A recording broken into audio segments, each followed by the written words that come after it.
All right. So when I think about the leg, I like this illustration by Steve Houston because he really does a good job of kind of like thinking about the leg as an action, right? A general like sense of like how am I thinking about the movement of those forms underneath? And when we're really thinking about movement, what I'm really thinking about is the bony landmarks. I keep on saying really, bony landmarks in the form, and how those bones actually dictate the movement of the form. There's a very specific differentiation between, I'm going to push this down so you guys can see, between the bones in the legs and the bones in the arms. Does anyone know what the big difference is? Direction, right? My humerus is going to start like right back here, right? Here's my scapula.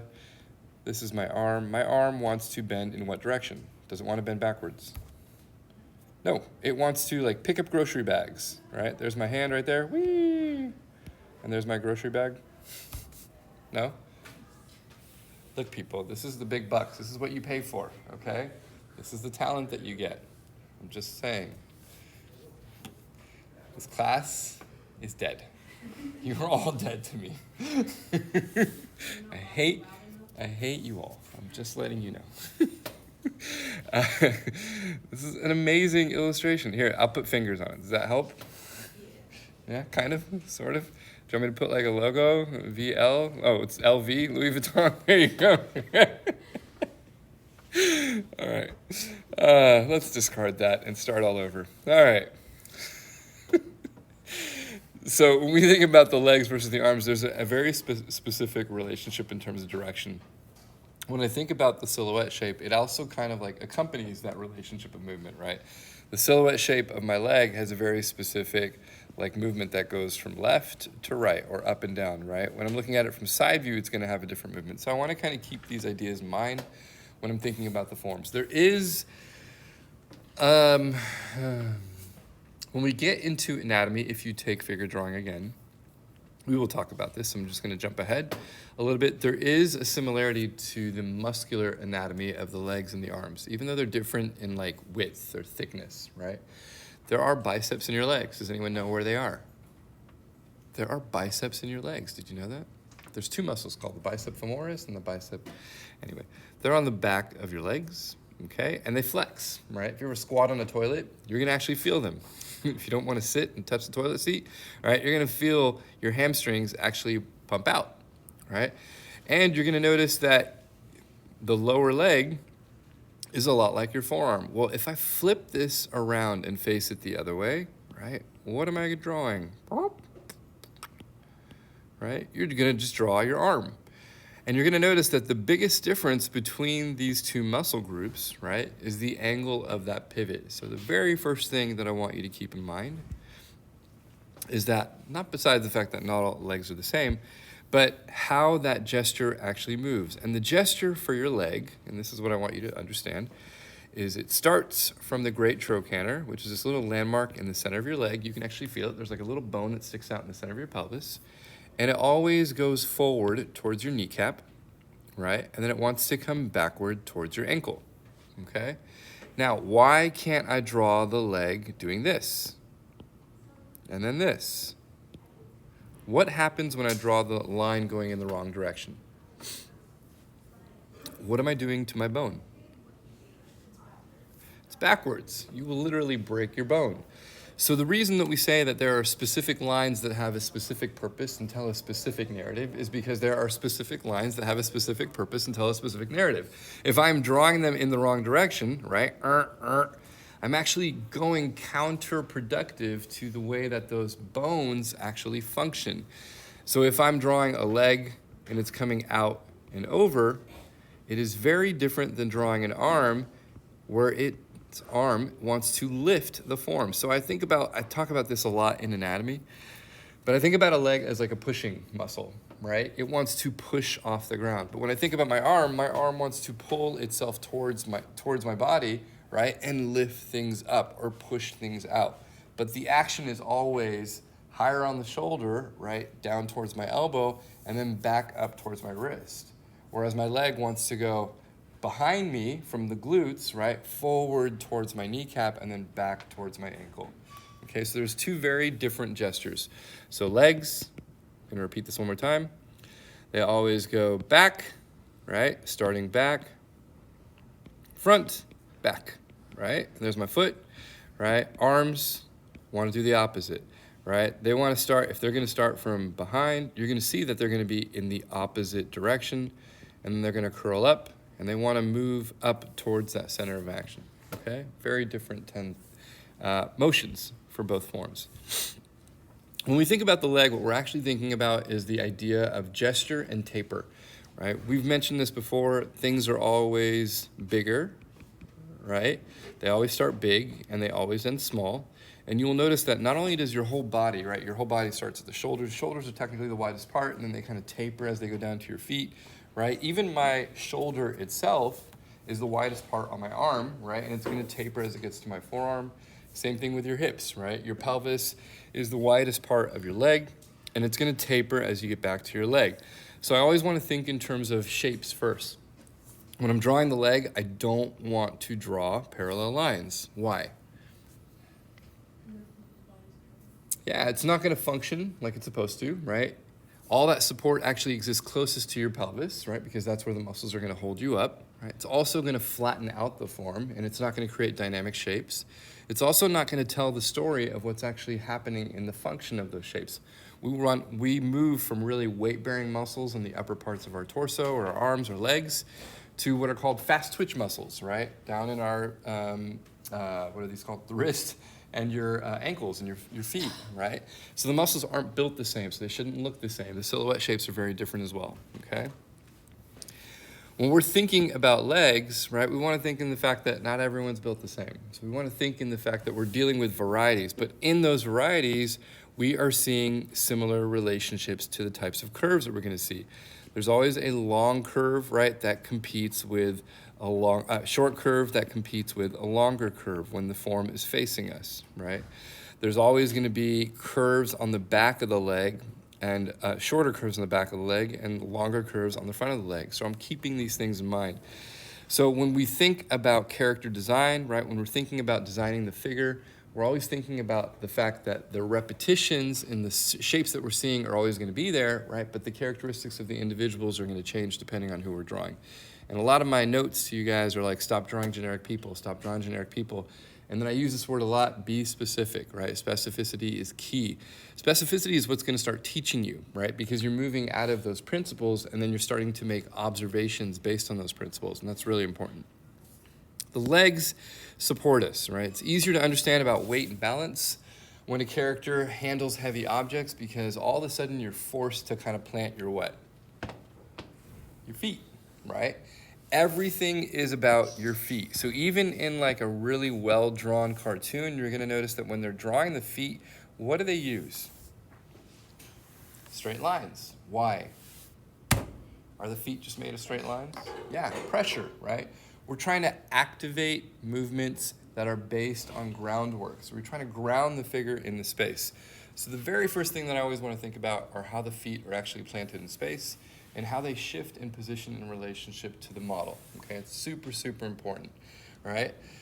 Body weight affects this, right? Meaning like how big or how small or how tall or how short is that person, because it's gonna begin to affect the tangent of those gestures, but I always wanna keep those things in mind. Do I wanna, I'm gonna, do I wanna go over this with you? No, I'm not gonna go over this with you guys. So let's talk a little bit about anatomy. Your bones in your legs are made up of three major categories of bones. The first one right here is called the pelvis, okay? You've all heard me say that word. You've all been drawing the pelvis for a little bit now, right? But when you look at it as an actual bone, it kind of looks like a propeller, right? You can imagine it kind of looks like an old school propeller. Kind of looks like that, and it's got like a hole in the middle, okay? It is definitely not a propeller, right? It is actually bigger on top, a little bit smaller on bottom. But the one thing that I want you to know about your pelvis are the landmarks, right? You have two major landmarks. The first one's called the iliac crest. And everyone can see and feel your iliac crest. It is a bone that kind of sits right where your, I don't know, underwear line, bikini line is, whatever. And it kind of like accentuates the bump and the separation between your obliques, which a lot of people call your muffin tops, right? And then your glutes. So you're gonna see like a little flat section there. So can you see your iliac crest? Yes, but it looks like a flat surface, okay? Doesn't matter how big or how small somebody is or what difference in their weight is, you'll always be able to see the iliac crest, okay? And the iliac crest is where the bones of the legs connect to, muscles, right? And there's a really big muscle that begins your leg, and that is called the gluteus maximus, right? The gluteus maximus is also made up of the gluteus medius, right, and the gluteus minimus. So you have like these three big, large muscles that kind of connect. You don't need to draw this. I'm just kind of showing you right now what they look like. So this is the maximus. It's the biggest one, medius, and this is like called the TFL, okay? So they kind of look like a donut encircling like that bone. On top of that bone, you're gonna see a big pivot point where your hip is joining in. This is called the great trochanter, and you can actually feel the great trochanter, right? It's gonna like be right in the middle of your pelvis, and it's like a ball and socket joint. The ball of your femur sticks right into the pelvis, and that is where that rotation happens. That's where my leg can pivot left and right. This landmark and this landmark are very important. The great trochanter gives me the halfway mark of the whole figure. Right? So if I can find where that mark is, I can kind of determine how long somebody should be, and I know that everything above that mark and everything below that mark should be equal in length. Sorry, equal, not hashtag, equal in length, okay? On the next way down, you have this bone called the femur. Femur is a really strong bone. It's a really hard bone to break. Anyone ever broken a femur in here? No, anybody? It's really hard, right? If you break the femur, what do they have to do to fix it? Anyone know? Titanium rod, right? Because it's that vital to supporting the rest of your body. So if you ever see anyone that breaks a femur, they have to put like metal in place, and they put these huge screws, and they put another piece of metal here so that the bone refuses with that metal, because that's how strong the bone is without any metal inside, right? Why does it need to be so strong? Huh? Yeah, to support you. Everything is resting on your femur, right? Your spine is connecting, right? Your pelvis is supporting. Your rib cage is absorbing. But support and rest is happening right here on the ball joint of your femur, where everything is like bouncing up on top of all your legs. So your legs have to do a lot of work. This is why your butt is so big, right? This is why all those muscles in your upper leg are so large, because they're helping to support that muscle, okay? If you look at the axis of your femur, you'll see it curves which way? Curves out, right? This is why when we draw a gesture, we should never be curving in. We're following the bones, right? And if you look, what is it curving out towards? It's curving out towards your patella. What's another word for your patella? Kneecap. Your kneecap, right? And you'll notice that that kneecap goes straight into conjunction, or connection, I should say, with your tibia and your fibula, right? We're not going to go into those bones specifically, but what I want you to pay attention to is the curve that I just drew. What is the curve that I just drew? Was that a person? It's a really subtle S-curve, right? It is a very beautiful sloping S-curve, and most of the S happens towards the base, towards where the ankle is, okay? You can also draw it like a C-curve if you want, but it is never a C-curve that goes backwards. Why? Because if it goes backwards, what's it going to do to the bones? It's going to break them, okay? So your line should always describe how form is following the other F word that we like. What's the other F word that we like? Function, right? This is a little bit of a complex image, so I'm going to go to the next one, okay? There are very specific dynamic angles that happen in your anatomy, and if you didn't know, we're going to talk about it, right? A lot of people think when I see a lot of students draw, I should say, they draw anatomy like it's very linear, right? And this is a great illustration, and they draw it like it's actually even on both sides, because the habit is from somebody to draw like one side and then the other side, one side and then the other side.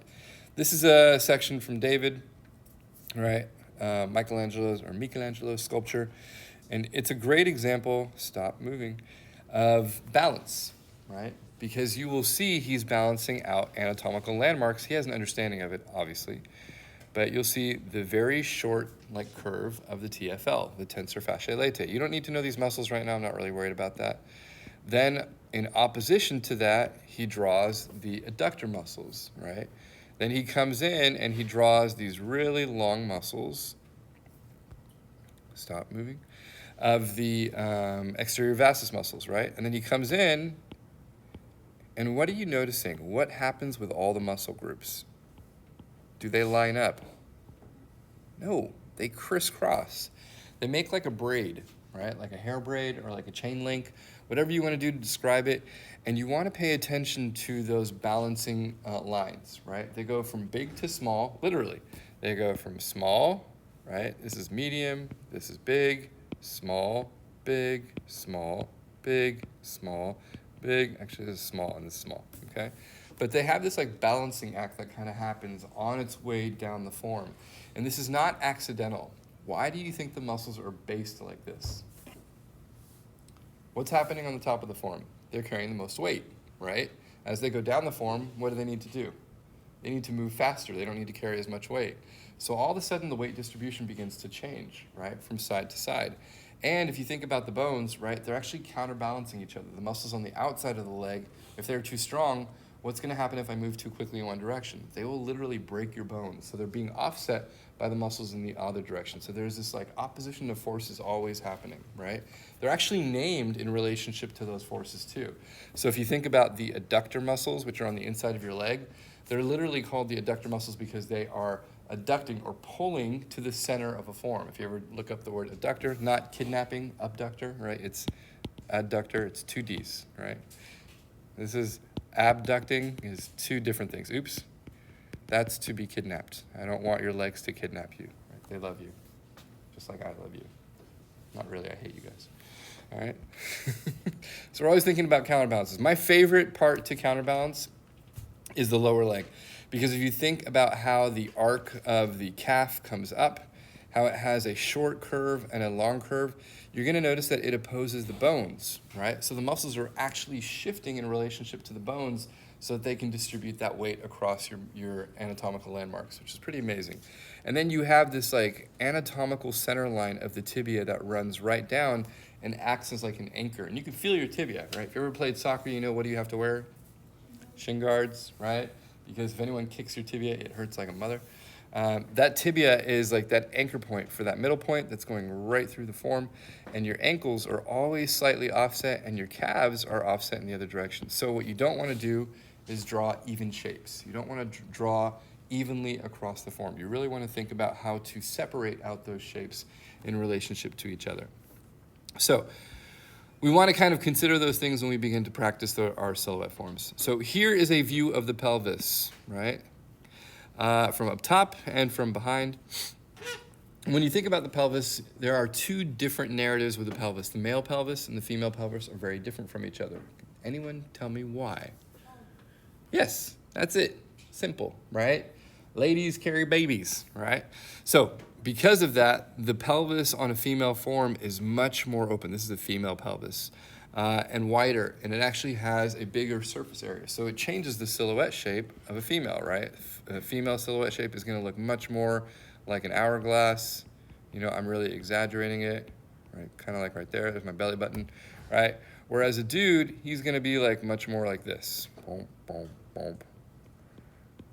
Right? He's going to be a little bit linear. So he's not going to have such an indentation, and he's not going to have such an arc in those forms, right? Here's my belly button. Boom. Okay. The other thing that you'll notice is that a male pelvis is slightly longer, even though it's not as wide, right? Because a male pelvis tends to have like a slightly longer structure from the belly button all the way through the base of the groin, okay? What are the two big landmarks again? You remember? Iliac crest, right, and this ball joint. I didn't tell you what the name of that was. It's called the acetabulum, but we're looking at the thing that sticks out of that ball joint, which is the great trochanter, right? So what you're going to see is that thing right there. It's going to look like the GT, okay? I took these pictures when I was at that body show. I'm sure has anybody seen the Body Works show that travels? Been around for like 20 years. Nobody? Where they like inject dead human beings with plastic. Yeah, yeah, it's been like everywhere. Anyone ever seen that besides? You guys, if it's ever around, you should go see it, especially if you're artists, because they do an amazing job of just like I don't think I have any pictures of the skeletons here, but this is like a little baby's head right here. Hello, little baby. Um, but yeah, it's pretty cool just to see the bones. All right. BS. This is the rule of my life. When I think about, I don't even know why I wrote that. I have no idea what the B stands for. I don't even know what my own notes mean. I think it was the shape, but I don't even know. But yeah, so when I think about shapes, what I want to think about is the fact that these are two curves. I guess it's a B. I don't know why I wrote that. It's really like C, you dumbass. Yeah, but it does look like a B. It's like a very long B. B. I can criticize my own stupid like notes. It's fine. When I look at the silhouette shape of the figure in different views, this is what I kind of like want to archetype in the back of my mind. What am I looking at in relationship to shapes? The outside of the legs tend to have the majority of the curves, right? The inside of the legs tend to have the majority of the straights, okay? But as soon as the leg turns to side view, you can see that S curve really begins to take precedence, and the C, or the two Bs, right, kind of sits on that back of the leg. So this still exists on the outside of the form. And then when it faces away from me, all of a sudden it shifts. Here is that B, right, and then here's the S, right? We'll call it the BS, why not? It's funny, okay? So I just wanted you to pay attention to when a form turns, how it begins to shift in space, and how the relationship of those shapes actually shifts. And this is saved out in the PDF as well for the slides, so you guys should have this slide. But it is an important slide. The great trochanter exists to make a landmark right through here. And when I say bump or groove, what you're actually going to see is something that's pretty subtle, and you have to know what you're looking for. What is this surface right here? Iliac crest, right? Anytime like I see a hard, let me get rid of these images. My drawing's a little big. Anytime I see a hard surface, right? How can you tell a surface is hard when you're drawing it? Yeah, it's gonna have like a little bit of a straight line, right? It's not these curves. It's gonna have like a little bit of a straight line, right? And you'll sometimes see like where the actual indentation for the iliac crest is coming in, right? So I know it's coming in right through there, right? That is gonna be the beginning of my pelvis, right? The end of my pelvis is like right through here. You can see that pressure point of her hands right there, of the bone going through, or I can look and sometimes see where this indentation is, and that will help me kind of find the great trochanter. On the opposing side, it's still hidden because of her hand, not the best photo. On this side, you're gonna see this little shadow shape that begins to happen right here. That is your GT, okay? And that is going to be the point where my leg comes out, boop, boop, okay? And where I can show where my gestural lines are coming from. And if I draw it correctly, you're gonna see that they should be connecting in space, okay? So now we're getting really specific. Now I should know exactly what I'm looking at when I'm thinking about those forms. Here's the David again, right? You could see that GT is really developed in that sculpture. Here's a figure, that's a photo, right? They should always be lined up, and that's where my gesture line is going to be starting from, okay? Gesture line is going to be starting from there, okay? All right, when I'm looking at the leg and I'm thinking about silhouette shapes, I always want to think about patterns. So the top of your leg tends to have the longer sloping line, and then it flattens out towards the kneecap. The back of your leg will have a glute, short line, right? And then the bicep femoris, which is another short line. So this is kind of like the pattern that I want to bring out. I want to kind of think about, I want to see. I'm always going to have like opposing structures. Towards the base of your leg, you're always going to see this flattening out of your shapes because it has to connect into your calf. So when I'm drawing the leg, I want to think about the fact that my curves don't go all the way to my knee like this, right? What they actually do is they come to my knee and then they slope down and they flatten out at my knee, okay? They come to my knee, here's my short leg, short curve. It's gonna flatten out, and it's almost gonna like look like it's connecting into the surface of my knee, okay? So that's kind of like the habit that I wanna build when I'm beginning to draw, okay? Your curves never, ever, ever on your anatomy of your arms or your legs come to a point and just stop, right? Why? because they're connecting to bones. And for them to connect to bones, they actually change in shape a little bit. They become a little bit more tendinous. They go from these big, bulky muscles that look like pistons, right? And they become like flat tendons where they actually connect into the bones on either side, okay? So you don't just want to draw a big curve without thinking about how it originates and about how it ends, okay? The origination point is where the muscle starts from. The ending point is where the muscle connects to, okay? When I look at the lower leg, right, I also want to think about curves. Man, he's got some sexy legs, right? So what do I want to think about when I'm thinking about curves? Are my curves the same? No, right? Do I have a bone that is very important in my lower leg? Yes. Can you see your bone? Yes, it is the tibia. You will notice that all the areas of the lower leg towards the foot are flat, right? Because bones are kind of hardening that surface. The front of your leg is the tibia. Can anyone tell me what the back of the leg is? It is not the fibula. It is the tendon. Which tendon? Achilles, right?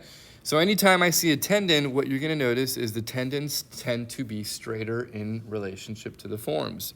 So the calf is going to have like a very subtle curve on the front of that leg.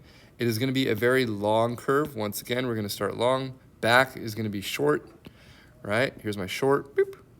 But they're both going to flatten out, okay, as they get closer to that lower leg. One is going to flatten out because it's hitting, what's that bone again? I'm blanking out. I got to go back. What's the bone again? Tibia, fibula, tibia, thank you. If I talk too much, I go blank. The other one is the Achilles tendon, okay? And the Achilles is spelled Achilles, okay? So if I'm looking at the rear of the leg, if you've never noticed, your calf is actually made up of two what look like pistons, and one line is actually longer than the other line. Does anyone see the theme in my conversation today? Are lines ever equal? No, right? Your curves are always offset. And the curves do this thing where they kind of like come in and they connect into the leg on either side. You're rarely going to see a calf that looks like this or is this muscular or anybody that can actually hold a position like that for a long period of time. But what I do want you to pay attention to, right, is the shape in that silhouette. The silhouette changes from a really, really long curve to a really short curve that kind of comes in, and then it moves into the Achilles tendon on both sides, and then the tibia is going to be flat. So it kind of feels like it's doing something like this, okay? Same thing on the other side, short curve. Long curve is always the pinky toe, right? That's kind of how I think about it. Long curve, short toe, and then the opposing side is going to be kind of flat, okay? So I want to pay attention to these concepts because that's going to make my drawings a little bit better, a little bit more complicated, a little bit more sophisticated too, okay? Front of the leg, right? Big, long curve. Back of the leg, short curve, right? With a straight, all right? So I'm kind of keeping these concepts in mind as I'm drawing. So there's my short curve, right? The long curve is going to be that front of the leg, okay? So when I'm looking at these really simple concepts, I can put them together in a better order if I begin to like consider how those silhouette shapes actually work. And when we're drawing, we're going to talk about drawing in like the steps, right? I always want to start my drawing with a simplified tapering line. Why do I want to start with a simplified tapering line? Well, same thing that we talked about in the very beginning, right? The anatomy starts biggest at top, right? It's going to get smaller when it gets to the bottom. And then on top of those big tapering lines, I can add my curves. On the outside of my leg is my long curve. On the inside of my leg is the short curve, right? On the outside of my leg, the pinky toe side is going to be the long curve. On the inside of my foot, the big toe side is going to be the short curve. That is like the basic principle to starting like the function of my anatomical landmarks, okay? So if I can remember that, I always want to start with really simple shapes. And then I want to think, what side of the view am I seeing? Outside is going to be a long curve. Inside is going to be a short curve. Outside, pinky side is going to be a long curve. Inside, big toe side is going to be a short curve. I'll start developing a more sophisticated understanding of how to like design my anatomical landmarks so that they're actually supporting the movements of my legs, okay? You guys awake? Yes? Okay. The other thing that I like to get into is planes. I'm almost done, don't worry. Planes, not in, they're kind of planes, okay? What am I thinking about? Also, beautiful drawing. Let me just make... It's like an abstract, ridiculous face. I don't know what's going on. He's like smiling. Hello! It's like an ear there and an ear there. Although now the ears make him look normal. He has to have like one big ear, one small ear. There we go. I just sense jealousy, that's all. What am I talking about when I think about planes? All I'm thinking about is what's on top, what's on the side, what's on the bottom, right? I'm thinking about the shifting of where I'm looking at in relationship to angles. Why do we use a light source? Joe, I'm back. Hey. Oh, cool, thanks. Why am I using a light source?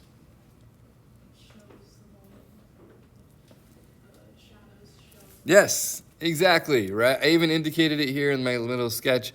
If I have a shadow, that shadow tells me exactly where the plane begins to turn, right? I can begin to design my shadow shapes in order to help me understand anatomical landmarks and the shifting of relationships, right? I kind of exaggerated it here. I can also begin to see the relationships of my forms in correspondence with one another. Hey, Veronica, right? So I want to kind of use those shapes in relationship to each other to shift the paradigm of how I begin to perceive visual forms, right? If I understand how those planes begin to interact, I can begin to make things feel rounded. That is the key, right? That's the thing that we want to kind of get to the crux of, okay? Last but not least, we have the knee. And I like to use the knee for one reason and one reason only. Why do you think your patella is so important? Yeah, placement, right? It sticks out, right? Because you can see it, what does that make it? We have mentioned this word before. It makes it a landmark, right? If I can see a landmark, usually a bone, right? I can use it to help me understand my proportions. That's the other P word that we love to use. So the landmark of the patella establishes the halfway mark between the top of the leg and the bottom of the leg. So both these pieces of my leg, the upper and the lower leg, should be equal in length because my patella will always be that midpoint or that halfway point of my leg, okay? The patella looks like an octagon. You're never really going to draw it in that much detail, but if you've ever seen a stop sign, right, you can kind of imagine that the patella is kind of like a stop sign. I'm exaggerating it just so you guys can see it. And when you see it illustrated, you're going to see that octagonal shape kind of protrude out, and it tends to catch light. Hint, hint, hint, right? And it pushes the plane into its shifting position in terms of light logic. So I can use that plane as a way to kind of mark where the patella is because it sticks out the farthest, and it tells me where the leg begins to bend. So when I'm looking at like a gesture, I'm using that patella to say, hey, this is where the gesture line starts from. Bing, that's where I'm going to stop. And this is where it's going to go to, bing, and that's maybe where my foot is, okay? So I can use that patella as a marker for actually my gesture lines as well, right? And I can really quickly set up the length of those lines to kind of help me establish proportions as well, okay? So I know if my gesture line is showing me a line that goes to my patella and comes down, if it's not foreshortened and I'm drawing it like this, right, and that's my patella, I already know that there's something wrong. Why? Because this line is so much shorter than this line, right? So I should be able to look at that very early in the stage of my drawing and understand those relationships, okay? I'm not going to go over the tibia and the fibula, but I am going to go over the foot, okay? When we look at the foot, we're looking at a series of bones. And I mentioned this a little bit when we were talking about the head. The reason we don't draw too much muscle anatomy when we're drawing the foot is because the bones are doing what with the foot? What are the bones telling us? Shapes, all right? So nothing is going to be added by the addition of muscle. The only muscle that you're really going to see is a muscle that kind of comes down and connects through here and connects through here, and it goes underneath the foot. But if I look at the foot, what I'm really understanding is the fact that the foot is about position, right? And about power or gravity. If I can understand how to position the foot on the floor with a simple line, plant the feet, right? That's the other word we like to use. And I can understand how to give the leg a sense of position in relationship to the figure, like how I place it tells me where the stance of the figure is actually related to the form. I can begin to kind of think about shapes as a way to define perspective, right? So I can look at different feet and say, hey, what am I looking at? This one's a little bit oversimplified. I'm going to add the bottom plane of that. What am I looking at when I'm actually drawing feet, right? Well, what are you looking at when you're actually drawing feet? Can anyone tell me? Triangles, right? So if I go back to the bony anatomy of my foot, go back. My thing is frozen. There we go. Right? I can actually see that what I'm looking at is a series of triangles in different positions. When I look at the side view of the foot, all I'm looking at is a triangle with a simple flat top, okay? If I'm looking at the 3/4 position of the foot, all I'm drawing is the top of the foot and the side of the foot, and there's my triangle, right? If I'm looking at the 3/4 view of the top of my foot, the only thing that happens is the triangle gets a little bit wider. So if I can begin to think about shapes as a way to effectively manipulate how I visually see those forms, I can use really simple symbols in order to establish placement of my foot, which places my body, which makes everything feel like it's standing, which is like crucial to kind of building the form from like the get-go. Doesn't matter if you're wearing shoes or not, right? All you're really trying to do is like see how those forms relate in space using really simple shapes. And all this is about like shape relationships, right? We're trying to memorize shapes as they kind of correlate to the forms that we begin to see on the figure, okay? So that's all